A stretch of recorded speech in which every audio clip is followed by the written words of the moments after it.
Bon, on va essayer très rapidement de parler de cette problématique qui est celle des protections des données personnelles. Je sais que vous avez parlé technique, parlé perspectives, avenir, et donc je vais essayer un peu d'être un peu plus terre à terre et traiter de cette question assez importante et très mal connue en Tunisie aujourd'hui, qui est la protection des données personnelles. Il est évident, bien sûr, qu'un informaticien, c'est son travail, indiscutablement, que de traiter des données. Et parmi les données qu'il traite, un lot assez spécifique et qui mérite attention, eh bien, ce sont ce qu'on appelle les données personnelles. Vous avez peut-être eu à entendre ce genre de notions, ou de textes en tout cas, de notions. Pour ceux qui ont lu en tout cas la Constitution tunisienne, pas celle de 2014, mais déjà celle de 1959, qui a été révisée en 2002, eh bien le terme y est. Sauf que personne n'a donné beaucoup d'importance à cette question-là. La structure publique donc, que je préside depuis quelques mois existe depuis 2008. Et là aussi, on n'en a pas entendu parler énormément. Alors, qu'est-ce qu'une donnée personnelle? Je pense que c'est quelque chose d'assez important à expliquer pour qu'on puisse être sur la même longueur d'onde. Une donnée personnelle est une donnée qui permet d'identifier une personne. C'est bien sûr son nom, son prénom, c'est bien sûr son adresse, c'est bien sûr son numéro de compte bancaire, le numéro d'immatriculation d'une voiture au service des mines, c'est aussi son numéro de carte de crédit, son code génétique, etc., etc. La liste est très très longue. Son adresse IP, quand il est connecté sur un réseau, tout cela, ce sont ce qu'on appelle des données personnelles. Et ces données personnelles identifient une personne et donc sont très sensibles quant à leur traitement. Et donc il revient à vous, spécialistes en informatique, de donner à ce type de données un traitement particulier. On ne peut pas les utiliser comme n'importe quelle donnée, parce qu'il en va d'un espace de confiance, en tout cas, qu'on doit avoir avec son client, avec son partenaire. Quand on travaille avec quelqu'un, quand on a une relation avec quelqu'un, celui-ci va vous donner des secrets, va vous donner un médecin, par exemple. Quand il gère sur son ordinateur les dossiers de ses patients, il introduit énormément de données qui sont très très sensibles et qui sont même, je dirais, très très dangereuses. Imaginez-vous quelqu'un qui a une maladie X, qui pourrait être handicapante, et qui se trouve chez son médecin, et que ce médecin s'amuse, tiens, par exemple, à stocker toutes ces données-là dans un cloud. Donc il n'est plus maître de ces données, qu'on le veuille ou pas. Il y a un contrat avec la structure qui gère ce cloud, ça c'est sûr et certain, mais ça sort de son emprise personnelle. Alors, si ces informations-là, pour une raison ou une autre, se retrouvent ailleurs, imaginez-vous cette personne qui se présente à un appel ou en tout cas pour candidater à un poste de travail et que son futur employeur retrouve cette information-là. Excusez-moi le terme, il est cuit. Et donc, ces données-là sont très très sensibles. Et c'est pour cela qu'il faut leur réserver un traitement particulier. Et vous allez voir que dans notre cadre tunisien, juridique tunisien, n'oubliez pas, je suis juriste, mais qui a touché quand même un peu à l'informatique. J'ai enseigné l'informatique pour les juristes pendant 20 ans. Donc bon, je m'y connais un peu. Donc, chaque fois qu'on a devant soi des données personnelles, il y a des règles en Tunisie, comme un peu partout dans le monde, qu'il faut appliquer et respecter. C'est ce que je vais essayer de vous expliquer très rapidement. Donc des règles à respecter, et le traitement se fait sous le contrôle de l'instance que je préside actuellement. Donc je vais traiter de deux points, si vous voulez. Ça, c'est une déformation professionnelle de juriste. On fait toujours les deux parties. C'est comme ça qu'on nous a appris à faire. Et donc, premièrement, je vais essayer d'être très rapide, sans rentrer dans les détails. J'essaierai de citer le minimum de fois le terme article. Mais vous expliquer très rapidement comment est-ce que c'est une obligation légale, et par la suite vous montrer que la protection des données personnelles n'est pas seulement un travail de policier qu'il y a derrière, mais c'est aussi et surtout une option et un choix stratégique pour la Tunisie. Je pense que ça vous intéressera un peu plus. Donc, une obligation légale. Le texte qui encadre cela en Tunisie, après la révision de la Constitution de 2002, eh bien, c'est le texte de 2004. On a un texte similaire depuis 2004. Donc, plus de 10 ans qu'on l'a. Et 99% des Tunisiens, sans que j'ai recours à un institut de sondage pour ça, ne sait pas ce que ça veut dire données personnelles et n'en a pas entendu parler. C'est un texte quand même qui fait 120 articles. Et par la suite, il y a eu révision de 2002 qui a consacré constitutionnellement, la loi de 2004, une loi organique, donc la loi la plus élevée dans la hiérarchie des normes après la Constitution. Par la suite, on a eu les décrets d'application en 2007. On a mis en place fin 2008 l'instance. Elle a commencé à fonctionner en 2009. Je suis son 3e président. Je succède à Feu Mokhtar Yahoui Rabia. Ce texte-là va mettre en place les conditions. Comment est-ce qu'on va pouvoir traiter les données personnelles? Quelles sont les procédures à suivre et à respecter? Quelles sont les obligations qui incombent à un responsable de traitement? Et donc, qu'on le veuille ou pas aujourd'hui, toutes les données sont traitées par ordinateur et donc à travers l'informatique, et donc à vous, en fin de compte. Et bien sûr, quels sont les droits, les obligations des citoyens derrière et des personnes concernées par cela. Et bien sûr, il y a des sanctions. Je vais vous dire quelque chose, depuis que j'ai commencé à parler, depuis à peu près 2 mois, les journalistes adorent cela. Et chaque fois qu'ils me voient, je rentre ce matin, et il y a un journaliste qui se reconnaîtra, me dit « Vous allez parler de prison aujourd'hui ?» Bon, j'en ai pas l'intention, mais bon, si c'est nécessaire, oui, bien sûr. Parce que, à toute obligation, il y a une sanction indiscutablement. Oui, c'est lui, c'est lui. Alors, qu'est-ce que ça veut dire traitement de données, en fin de compte? Vous le savez. Mais traitement de données, je dirais, en expliquant très simplement cela, c'est toute opération qu'on fait sur une information, une donnée. Alors, avec les informaticiens, je suis tranquille, parce que quand je fais ce cours-là à la fac, avec les étudiants, je suis obligé de leur expliquer la différence entre information et données. Pour vous, ça ne pose pas de problème. Donc, ça commence par la collecte, comment vous avez obtenu cette information, cette donnée-là. Par la suite, comment vous allez l'enregistrer, la conserver.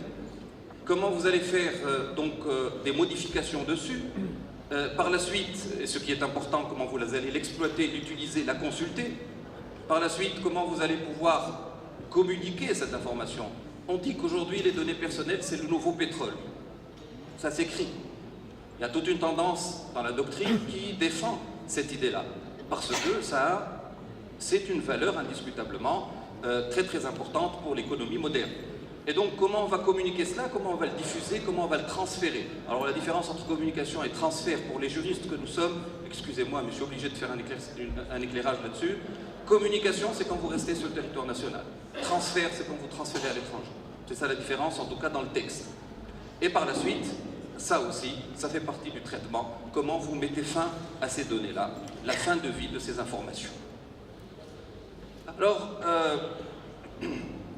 le but de tout cela, comme je vous l'avais dit tout à l'heure, c'est de pouvoir établir un espace de confiance entre le propriétaire de l'information, le titulaire de l'information et le responsable du traitement. Je vous donne mes secrets, qu'est-ce que vous allez en faire, comment vous allez les protéger, comment est-ce que vous allez les utiliser sans que cela ne puisse nuire à ma réputation, à ma manière de vivre, etc., à ma carrière, à ma vie familiale, etc., etc. Et donc tout cela va établir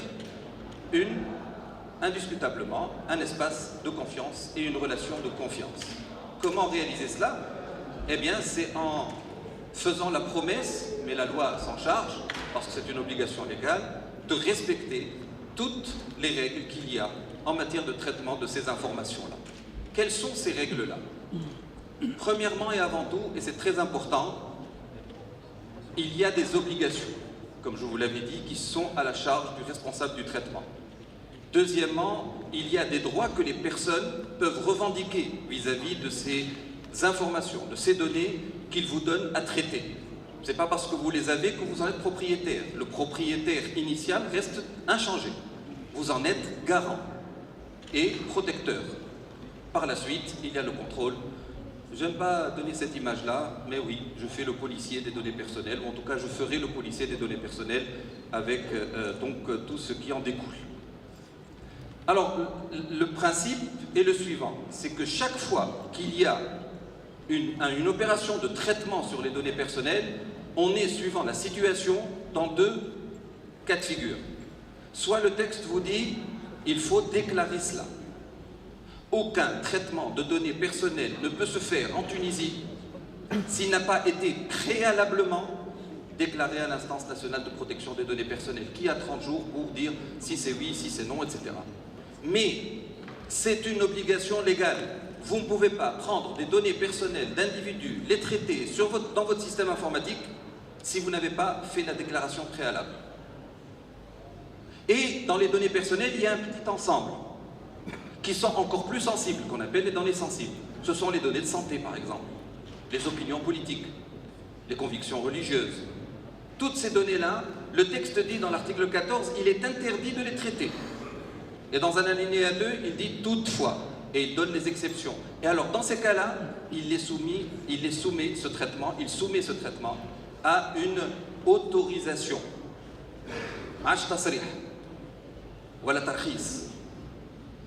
Et donc, pour résumer, je vais faire mon rôle de policier. Toute personne, physique ou morale, qui traite des données aujourd'hui en Tunisie, en 2015, sans l'avoir préalablement, suivant le cas, déclaré ou alors obtenu l'autorisation, est passible de sanctions.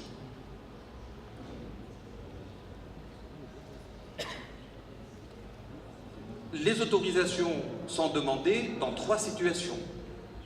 Premièrement, indiscutablement, et j'adore ce domaine-là, le domaine de la santé. Toutes les données de santé sont des données sensibles et tout traitement dessus est soumis à autorisation préalable.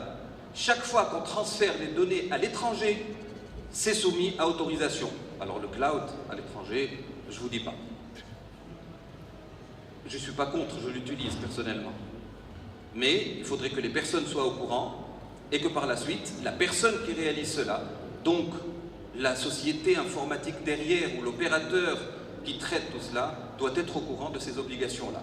Et enfin, une donnée personnelle très très importante, c'est l'image, bien sûr, c'est la première donnée, et les déplacements, et la localisation, donc, entre autres, la vidéosurveillance, qui est un cauchemar contemporain et qui s'amplifie de plus en plus, qui est soumis indiscutablement et de manière incontournable à une demande d'autorisation. Ce sont les 3 domaines qui sont soumis à autorisation. Il y en a certains d'autres, mais en tout cas, je considère que ce sont les plus importants.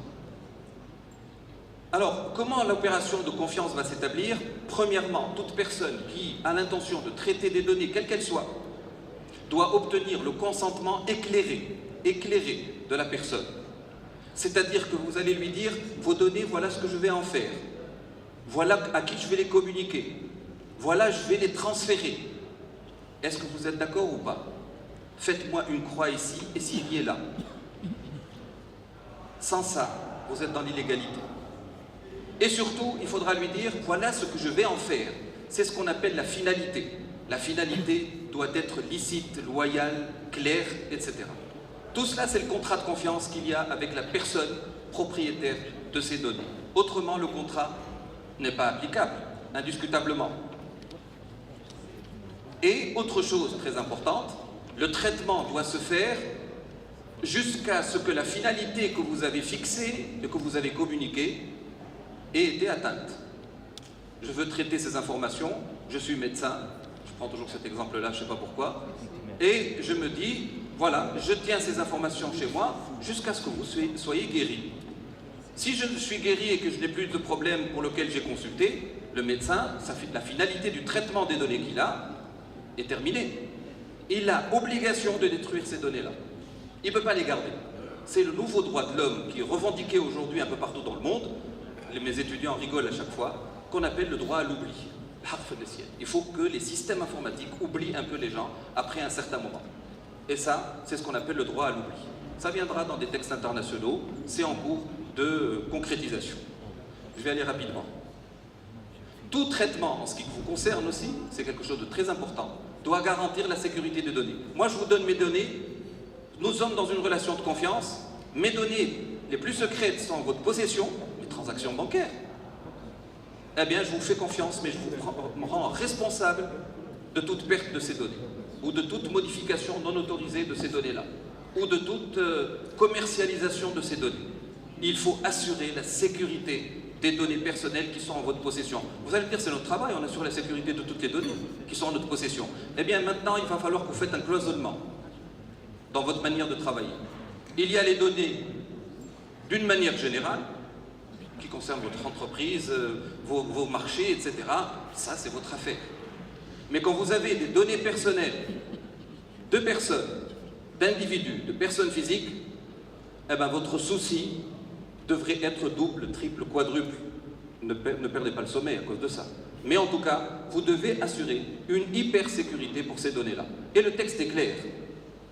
L'article 18 de la loi en parle clairement.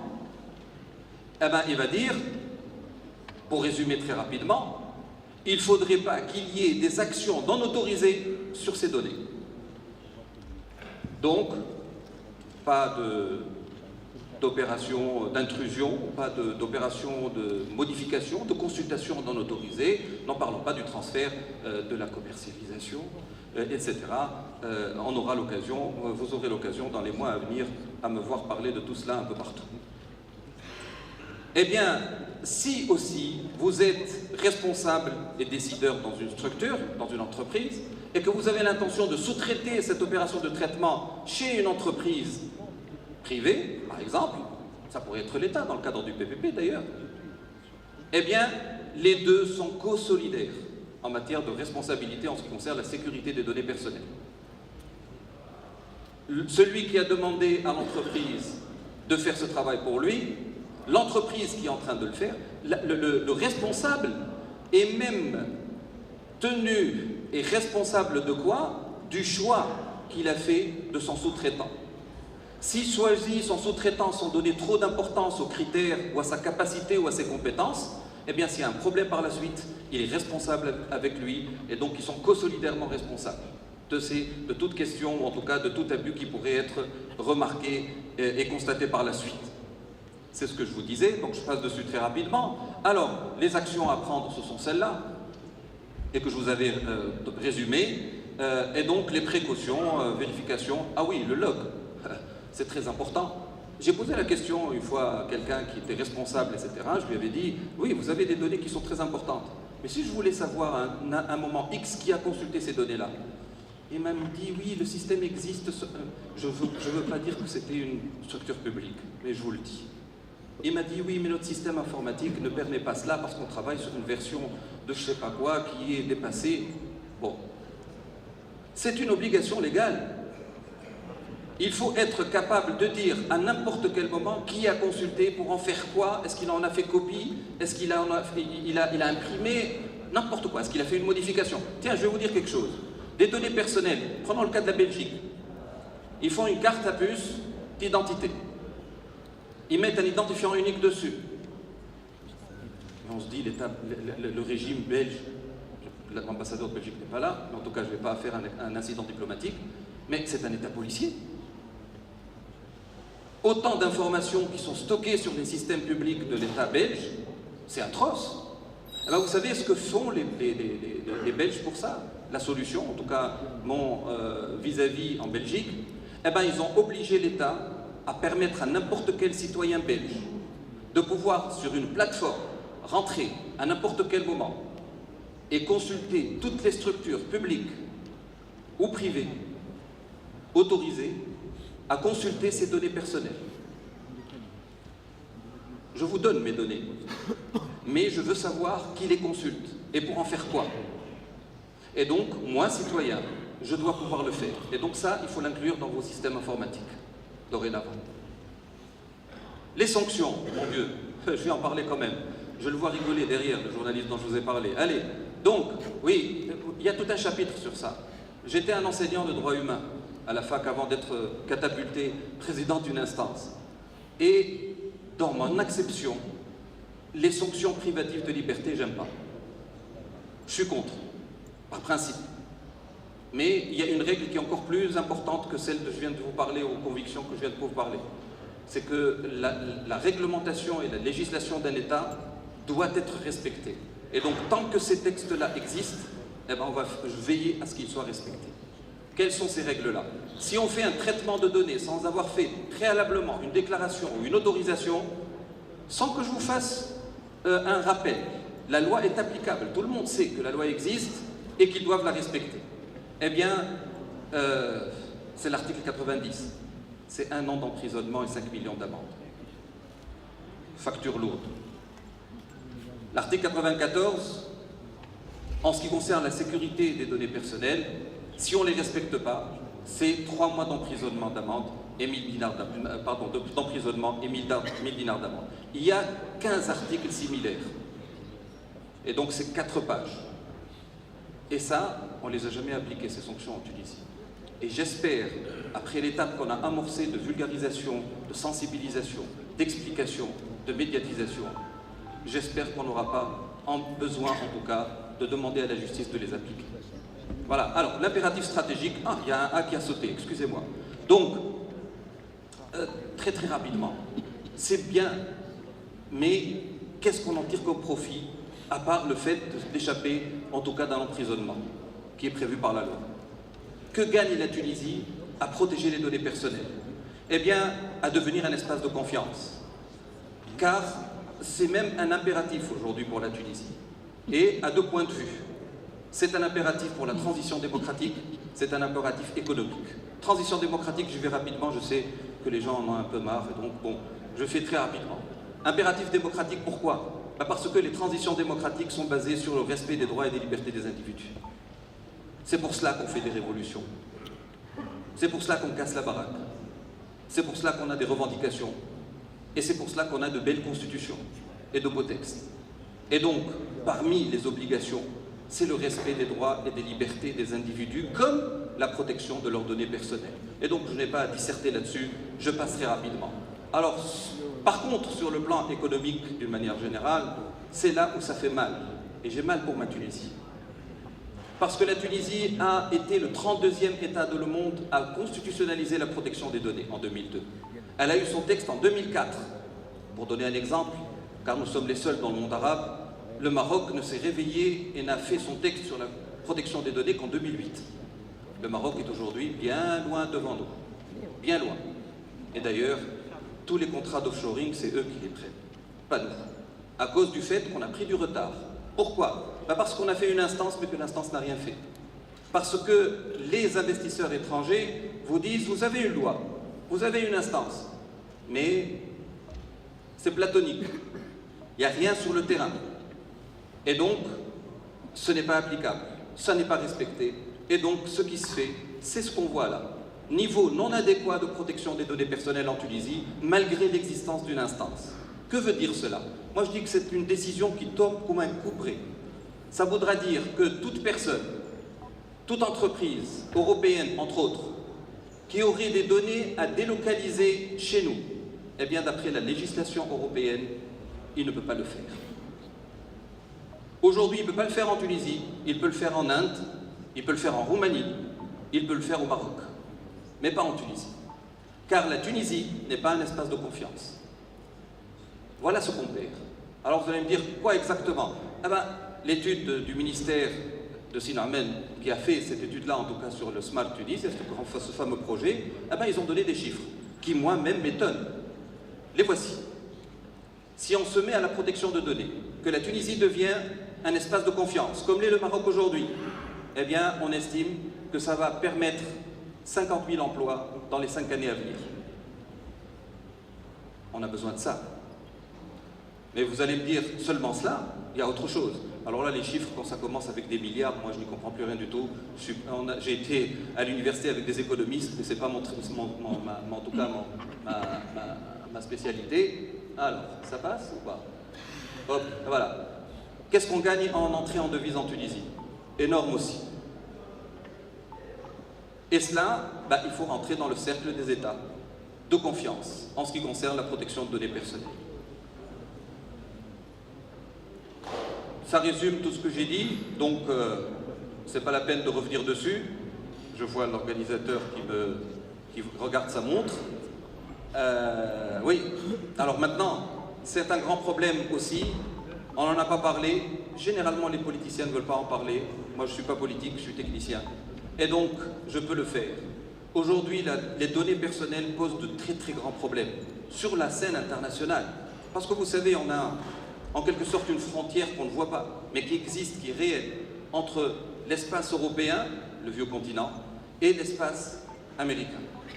Et pour pouvoir faire transférer les informations de l'espace européen vers l'espace américain, il y a eu le fameux accord, ou en tout cas les accords qu'on appelle donc du Safe Harbor américain.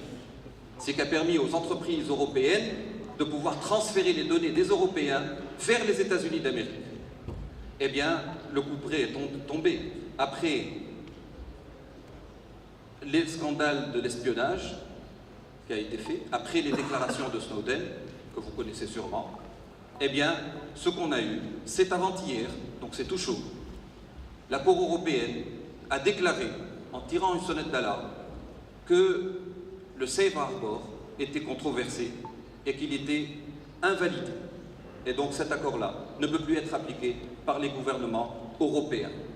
Ça vous montre l'importance de cette question-là. Et donc les données personnelles des citoyens européens, au vu de cette décision de justice européenne, obligatoire, ne pourront plus passer l'Atlantique. Parce qu'ils considèrent, et la Cour européenne a considéré, que les États-Unis d'Amérique n'étaient pas un espace de confiance pour les données de ses citoyens. Ça, c'est une étude qui a été faite l'année dernière en France. 85% des Français en 2014 étaient préoccupés par la protection des données personnelles, de leurs données personnelles. En Tunisie, aujourd'hui en 2015, les Tunisiens ne savent même pas qu'il y a un type de données qu'on appelle données personnelles. Vous mesurez tout le travail à faire pour mon instance et pour toute mon équipe pour pouvoir remonter un peu dans ce domaine-là. Pour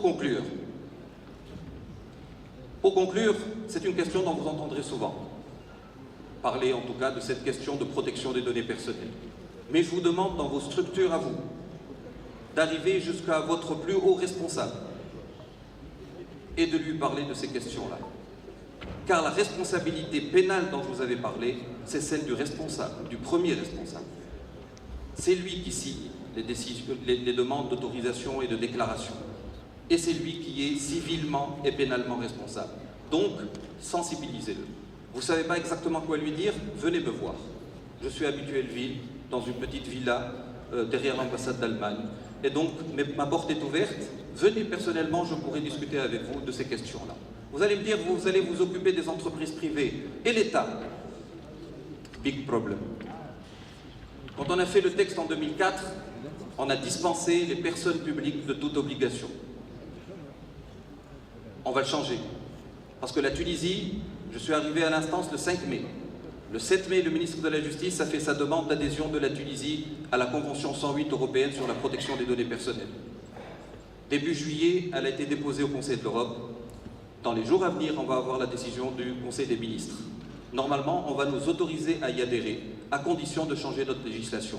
Et le premier changement, c'est la soumission des personnes publiques. Les personnes publiques seront soumises. C'est en tout cas, une promesse nécessaire. Autrement, la Tunisie ne sera pas un espace de confiance. Et on perdra ce qu'on aura à perdre. Et donc, même les personnes publiques devraient se préparer. Pas toutes les personnes publiques. Les établissements publics non administratifs sont soumis à partir d'aujourd'hui, à partir de 2004.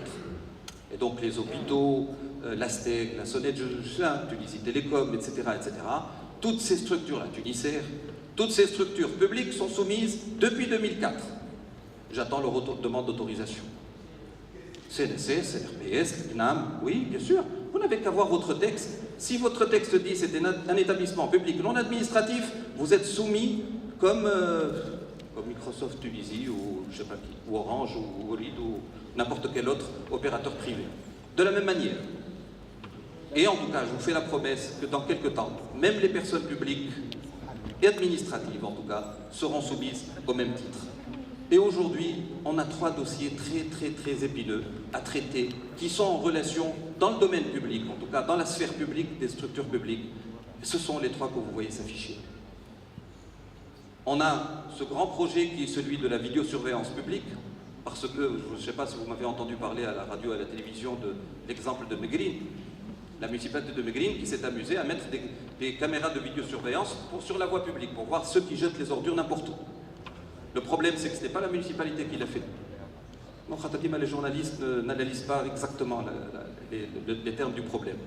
La municipalité n'ayant pas les moyens, elle a demandé à des citoyens qui ont des caméras de vidéosurveillance dans leur domicile de les orienter vers la rue et de lui donner les enregistrements. Ce qui fait que qui fait la vidéosurveillance? C'est des particuliers. Et donc les particuliers sont soumis à la loi. La municipalité ne l'est pas aujourd'hui. Et donc c'est un grand problème. Il va falloir mettre des caméras de vidéosurveillance partout, j'en conviens, mais il va falloir un cadre légal. Aujourd'hui, il n'y a pas de cadre légal puisqu'il n'y a pas de texte qui encadre la vidéosurveillance publique. Et on travaille dessus. Deuxièmement, l'identifiant unique citoyen. Dans la première réunion avec le bureau d'études qui travaille dessus, j'avais dit, si j'étais encore dans la société civile, vous verrez, je serai le plus grand militant contre l'identifiant unique. Parce que les gens ne le savent pas. Mais l'identifiant unique est à la base de tout ce qui se fait aujourd'hui dans la protection de données personnelles dans le monde. Ça vient de l'affaire Safari en France en 1974. Le ministère de l'Intérieur voulait créer un identifiant unique pour réunir et collecter toutes les informations qui concernent les Français dans un seul système. Eh bien, ça a fait un boucan du diable, ça a fait une commission parlementaire, ça a donné la loi de 78 en France et ça a donné la fameuse Commission nationale informatique et liberté. L'Allemagne n'a pas un texte clair qui interdit l'utilisation de l'identifiant unique. Mais la Cour constitutionnelle en 83, la Cour fédérale constitutionnelle en 83, avait dit l'instauration d'un identifiant unique est anticonstitutionnelle. Car c'est contre tous les principes et les droits et les libertés qui se trouvent dans la Constitution. Le Portugal est allé encore plus loin. Il y a un article clair dans la Constitution portugaise qui dit « est interdit l'institution d'un identifiant unique ». Mais moi, ce que je dis aujourd'hui, je suis de l'autre côté de la barrière. L'État doit avoir les moyens de pouvoir faire son travail. Il doit avoir des tableaux de bord clairs pour avoir une politique assez pratiquement applicable, en tout cas et réelle. Et pour cela, il a besoin d'un identifiant unique, dans certains domaines. Et donc, ce que je dis aujourd'hui, sans faire de publicité, l'identifiant unique est une Ferrari, mais roulée avec à 120 à l'heure, pas plus. Et donc c'est ce qu'on fera avec l'identifiant unique, et donc on mettra les balises pour qu'il n'y ait pas de dépassement des droits et des libertés, mais c'est une nécessité aujourd'hui. Troisièmement, pour terminer, on a le projet de carte d'identité biométrique. La France a lancé ce projet depuis 15 ans, et depuis 15 ans, il y a un niet de la part de la société civile, et le carte d'identité biométrique ne passe pas. Nous, on veut la faire. Moi, je leur dis, ok, pas de problème, vous la faites. Mais en ma présence, en concertation avec moi, je parle de l'instance, hein, pas moi. Et surtout, voyons quelles sont les règles de protection des droits et des libertés des individus. Vous allez mettre une puce dans cette carte-là, qu'est-ce que vous allez y mettre? Deuxièmement, est-ce que moi, citoyen, je peux consulter son contenu? Tout cela doit être mis clair et net dans un texte de nature législative. C'est à ce moment-là que je pense, les Tunisiens, en donnant leurs données à n'importe qui, une administration, à l'État, à son médecin, à son assureur, à son banquier, à l'école de ses enfants, à n'importe qui, pourra dormir tranquille, parce qu'il sera tranquille qu'on ne vendra pas ces données. Je ne vous parle pas des SMS qu'on reçoit, je ne vous parle pas de tout ce tracas aujourd'hui, de l'abus d'utilisation de données personnelles. Ce n'est qu'à ces conditions-là que l'on pourra dormir un peu plus tranquille. Merci à vous.